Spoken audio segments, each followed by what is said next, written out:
Welcome to the JAMODI podcast. We are all surrounded by amazing coaches and leaders.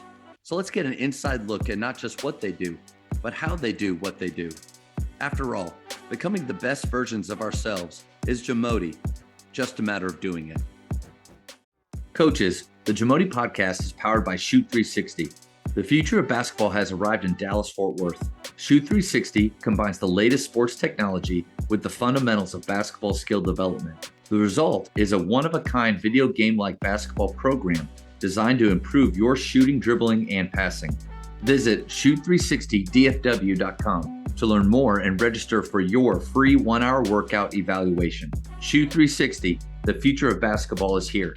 You mentioned a little bit of your standards or pillars of your program, one being the 300 shot per day. Like I love that idea because so many times people talk about standards pillars. They're just words that, maybe words that you're trying to live by. But you talked about one standard of your program is something physical that you can do. I'd love to hear what are some of the other standards or pillars of your program. We don't have a ton of rules, really. I mean, you try to recruit good people and you put them around other good people and expect them to do the right things. But our main pillars are our three rules are number one, love your teammate. Number two is do your best or do the right thing. And then number three is do your best. And, I think that encompasses everything. My biggest one, and obviously why it's number one, is loving your teammate. I think that, myself included, when you're dealing with high school age athletes or even when you're dealing with college age athletes, it's hard to get past ourselves. It just is, because we're so driven by success, and sometimes that success supersedes our team.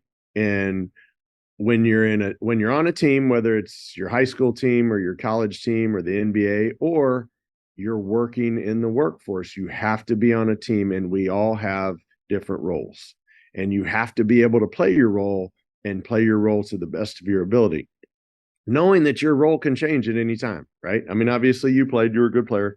One game you might have been able to shoot 4 or 5 threes. And then the next game, he might have told you, hey man, I need you to create and get downhill and create for others, just because of the way their defense is geared. And you have to be able to get past yourself, right? And give yourself to the team. And that's why I say, if you'll love your teammate, man, you'll do that for your teammate every single day. Now, if you get selfish and you get away from that, it's going to be really, really hard. And that's human nature. And that's the things that we have a hard time overcoming. And my team currently is having a hard time overcoming that. And it drives me absolutely nuts, because if there's anything about me, man, we're going to work hard. Yeah. We're going to do the right things. And it doesn't matter who gets the credit, as long as we get where we need to get. And, one night I may get 25 in 10, and the next night I may get 6 and 3, but that doesn't mean that I didn't help us win and get to the championship. So to me, that supersedes anything and everything that we do. And then obviously doing the right things. I mean, doing the right things, I say, whatever your mom would tell you, whatever your grandma would tell you, whatever your dad or whoever your mentor is, or whoever would say, hey, well, should I go sit in the back of class and have my headphones on and my cell phone out? Or should I sit in the front of class, take my hat off, put my phone up, take my headphones off? When it's time to go out on Friday night, well, some of those guys are going to go out and go to the bar or to the club. Well, am I better off maybe going to a movie or going to hang out and watch movies or getting to the gym even more? Yeah. Those are the right things. If you're not 21, obviously alcohol is illegal. So do the right things and do those consistently. So I think that encompasses everything. And then obviously luckily, when you recruit good players and good people, if they'll do their best is going to be good enough 99% of the time. If you'll give your best, the good Lord has blessed you with enough talent. Otherwise you wouldn't be playing here. If you'll do your best we're going to come out on top most of the time. So I think it just helps me. I don't have to have a big old thick book. I can remember starting in college coaching. We had a big old thick book. We went through it. And man, it had all these rules and handouts and shoot. It was cumbersome. So this has worked for me, and it's worked for our program thus far. But I think it solves all your problems to keep it simple and obviously just to try to keep everybody moving the same direction on the same path, and you'll be fine. I think so many coaches put themselves in a box with the rules that they lay out for their players, because you and I both know it's not just always black and white. A lot of times there's gray. A lot of times there's situations that are different that need to be dealt differently in a different way. So I love they reminded me a little bit of like kind of Coach K's rules with his third question or third standard. I thought was ask yourself, in anything you're doing, ask yourself, is this good for the team? Mm-hmm. When you ask yourself that question, man, it makes it pretty clear whether you should do that thing or not.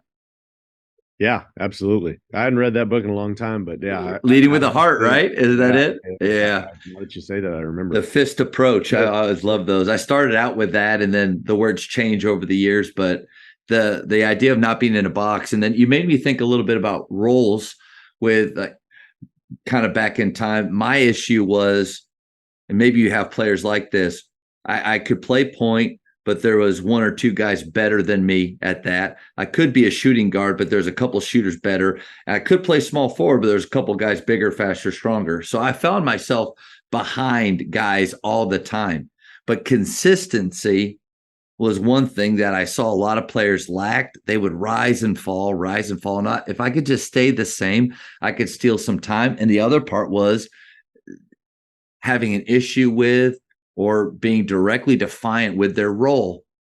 When you have guys that do struggle, and because you mentioned like that's what drives you nuts, when you have guys that are maybe getting to that selfish point, not accepting their role, what are some ways that you help them to see how it can better them and it can better the team?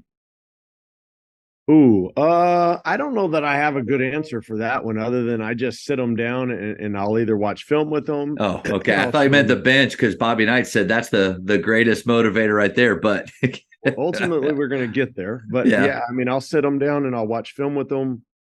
Obviously, I'll show them the statistics, and then just kind of talk through and try and make them understand that, hey,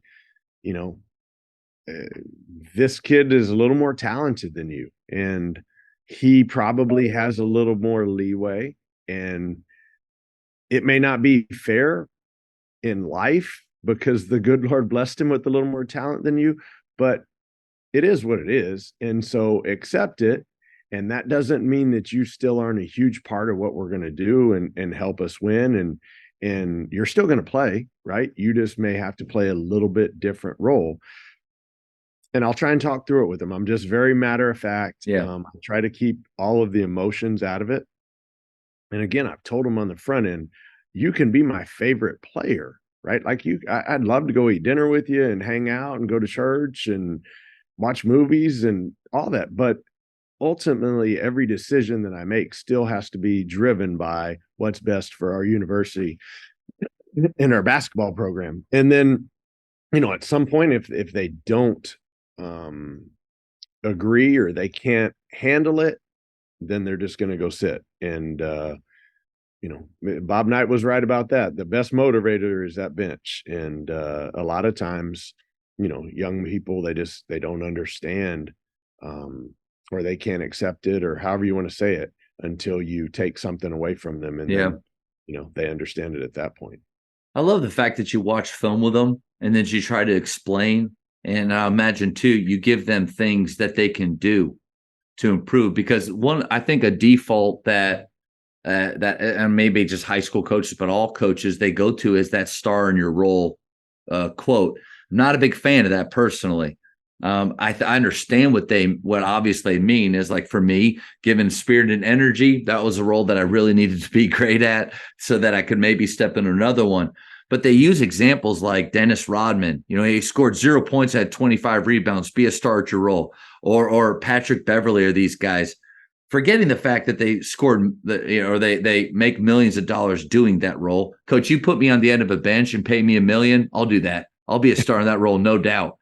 But like the idea, they leave that quote at that without telling them what I think is the truth, which is, yes, be a star at your role so that you can earn more playing time. You definitely don't want to bury yourself, but here are the things that you need to be working on your own to improve. Because Rodman scored a bunch in college. So did Patrick Beverly.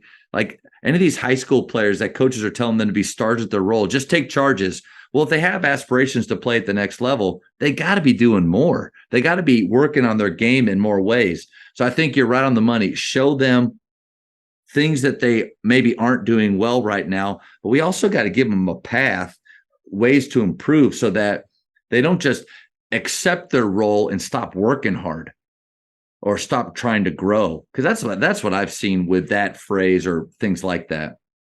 Yeah, and that's tough, right? I mean, you're a young person and you've been given a role and you don't accept the role or you don't like the role or whatever. The guys that aren't going to give into it, right? The ones that are tough mentally and are going to continue to fight and scratch and claw, those guys are the ones you're going to ultimately win with anyway. So you're going to weed out certain people, and once you weed them out, well, it just allows you to have more confidence in those guys that you know are going to do what you ask them to do and do it to the best of their ability. So you're going to naturally gravitate towards them. Now, with that being said, you can't neglect those other ones. Like you're going to need them at some point.